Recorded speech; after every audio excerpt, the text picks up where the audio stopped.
y'all are saying that there's a disappearing bar in Louisiana that's there one night and then not there the next day.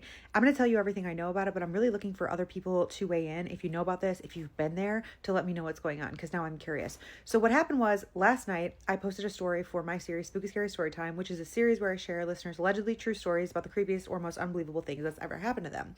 That story was pretty much unrelated to what I'm going to tell you now, but essentially it was about a bar that was in Louisiana. Someone commented this, and I was confused when I first read this comment because I thought that she was the one that submitted this story, which I read and have had in my email and have been saving for a rainy day. Well, she comments back and says, no, I didn't send you a story. So that means there's at least two people out there who have had experiences at perhaps the same bar that's there one night and not there the next. So I went back to the story that's been sitting in my inbox, and it was actually sent by someone named Jasmine. I emailed her back. But anyway, I'm going to tell you her story, and then you all weigh in. And if you know about this place, please let us know what's going on. Jasmine says she works in events, and a couple years ago she was in Louisiana for work. She was working in Baton Rouge, actually, and she was like pretty new at her company, and she was pretty young at the time, and so she had to stay in the same hotel room as somebody else that she was traveling with. So her and her coworker are staying in this room, and they get a per diem, which means that every day they get to go out and spend money on dinner. Last night they're in town. When all their work is done, they go out to this brewery that someone suggests for drinks and some food. So while they're at this brewery or this bar restaurant, they meet two guys. And Jasmine has a boyfriend back home, but her coworker is really interested in one of these guys. They're about the same age, early 20s.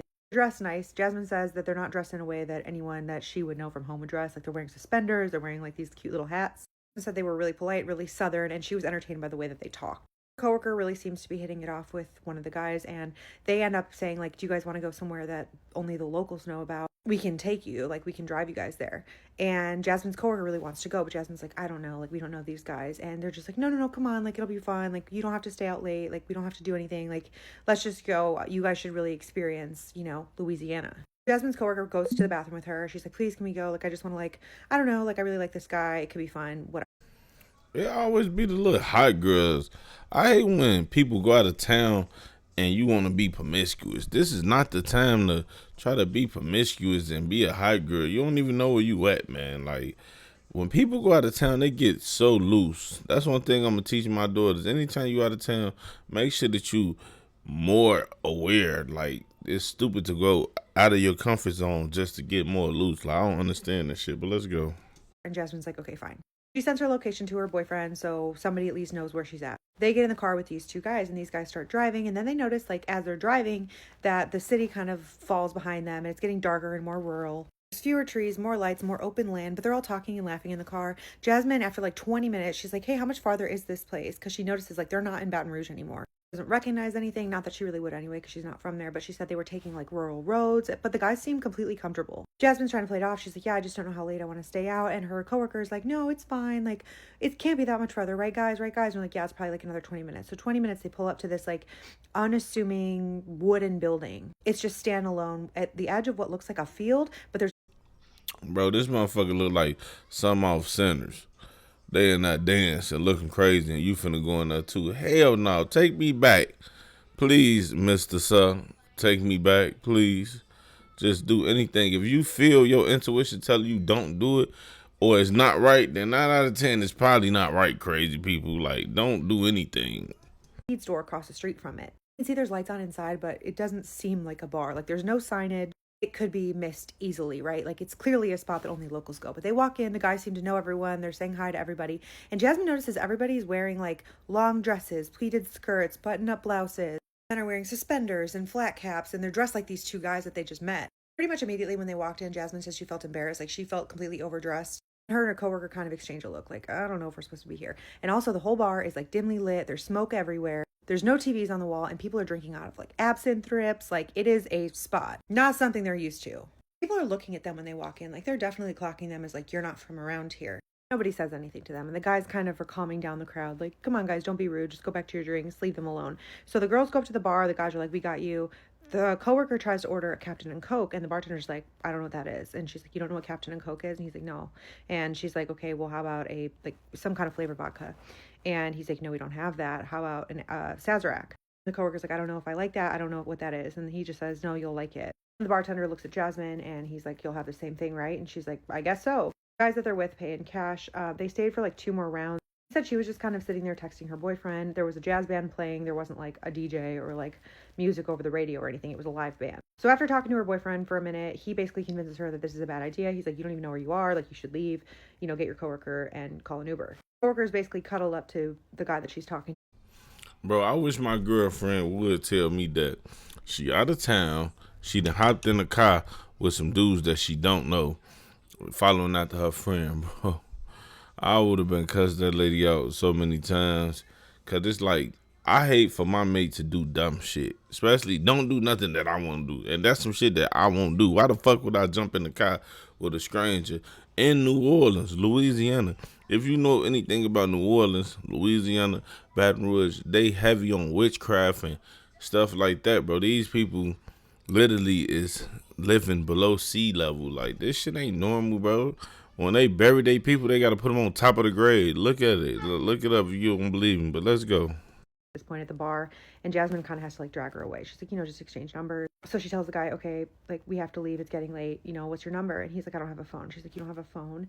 And then he's like, no, I don't have a phone. And Jasmine had already called the Uber, so they go outside, and she's like complaining this whole way home about, oh, if he didn't want to talk to me again, he didn't have to tell me he doesn't have a phone. But then they start talking about how the whole time they're at this bar, they don't notice anybody on the phones. It's just something that they clocked like after the fact, after they left. Also, she said the Uber took a really long time to get there. So anyway, they go back to their hotel, they go to sleep, and the next morning is their flight. But when they wake up, her coworker realized that she left something at the bar. It was some kind of work laminate or something that she had to have for work, but it was something that was replaceable, but something that she didn't want to go back empty-handed without because it would reflect poorly on her for work. So Jasmine's like, okay, well, what's the name of the bar? And her coworker's like, I don't remember the name of the bar. And she's like, oh, I don't either. Jasmine's like, no problem. I have it in my Uber history. Like, I'll just, you know, we'll just call an Uber. We'll go there real quick and then we'll Uber to the airport. Pretty early in the morning, but she's like, maybe somebody will be at the bar. Like, I don't know. So they call an Uber. It takes a minute to get there. They Uber back to this location, and the Uber driver pretty much asks them, like, what business do you guys have out here? And Jasmine's coworker tells him the whole story, and he's like, I don't know of any bars out there. And she's like, no, we were at one. Like, it was really like old-timey feeling. I think it was just like a locals only spot. And the Uber driver's like, yeah, I don't know. I could be wrong. I've only lived here for a few years. So they're in the Uber for like 40 minutes. They pull up back to this address, and there's no bar there, but the feed store is there. And they're getting around. They're like looking around. They're very confused. They even are like walking around the car. So they ask the driver, like, how common is it that Uber would glitch and like it would show up a different pickup spot? And the Uber driver's like, almost never. Like, you can see where you got picked up. Like, that's one of the whole security features of this app. Jasmine's like, okay, that makes sense. And also the feed store that they remember seeing the night before is still across the street. It's closed, but it's there. They get back in the Uber. They're like, would you mind driving around for a little while and just seeing if there's a bar around here? So he does. He drives around, but it's just fields. There's a couple houses out there, but nothing that looks open for business. Finally, they give up. Jasmine just convinces her coworker that she's going to have to go back to work without the work badge and just say that she lost it at the airport or something. So they do, and they go to the airport, and Jasmine ends up calling her boyfriend, telling him the whole thing about what happened, and he basically tells her, like, are you sure you were at a bar? Like, were you lying to me? It starts a whole fight because he tells her that he never even heard any music in the background. He never heard any people talking, and he was suspicious that she was actually at somebody's house. So that was a fight, but I guess they're good now. Anyway, she says, I still don't know where we went. I don't understand how this place was there one night and it was not there the next. I don't know if this is the same bar that the other commenter had referenced that I showed you guys earlier, because I don't have her story. But if you have ever heard of this, if you're from Louisiana, if you've ever had an experience like this, please weigh in. I would love to hear from you. So, Man, I told y'all how it's going down in Louisiana, man. It's different out there. I want to go. I want to go and see the slave trade, the whole slave experience, and see how the slaves used to pick cotton in the houses that they used to live in. But that's equivalent to Mexico to me. It's like, I'm damn near scared because there's a lot of weird shit going on, or at least stuff that I done heard about. You know what I'm saying? Sometimes when you hear about stuff, it kind of put a little something in you. So me just hearing about Louisiana, Mexico, and all that crazy shit, I be like, yeah, that ain't some shit for me. Because why would I put myself in a dumb situation to where I'm going to have to get out of character or do some weird shit? And it's like, yeah, I ain't going to go. But I definitely go to Louisiana before I go to Mexico. So no disrespect to my New Orleans people. What's up, baby? Stuff like that, you know what I'm saying? We going to rock out. We going to come down there, show y'all some love as well. But let's go to the next video. See you soon. Stay tuned. About 2 weeks ago, I came across a video of a lady telling about a disappearing bar that was either in the New Orleans area or the Baton Rouge area. I can't remember, but basically it's a bar that's there one night and that's gone the next. I don't know if you guys have seen the video, but I will try to find it and tag her or link the video. But I have not experienced that personally, but since living here, I have experienced a lot that I cannot explain. So I moved to Louisiana about 4 years ago for school, and my sister moved here not long after, but we essentially moved here together. We had never been to Louisiana, never been to New Orleans, and we decided that we were just gonna kind of take a day and walk French Quarter, walk Jackson Square, just do a lot of things that tourists do when they come here. While walking Jackson Square, we came across a lady who was doing tarot card readings.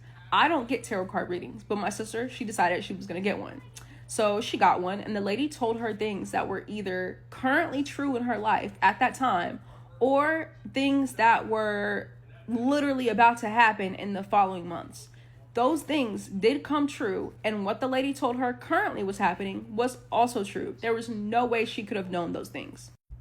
So we laughed it off, we paid the lady on Cash App, and we went about our day. About 2 to 3 months later, we realized that everything the lady told my sister that was going to happen, happened. So, out of curiosity, we decided to go find her and get another tarot card reading. So we went back to Jackson Square the next day after realizing everything came true, and we did not see her there. However, there was several other vendors there in that same area that had been there for 10, 15, 20 years. So I asked them if they knew when she was going to come back, if they had seen her in the past couple days, what happened. They told me that there was never a lady that ever did tarot card readings there. And there was never a lady that even was a seller of anything there that looked the way that I described.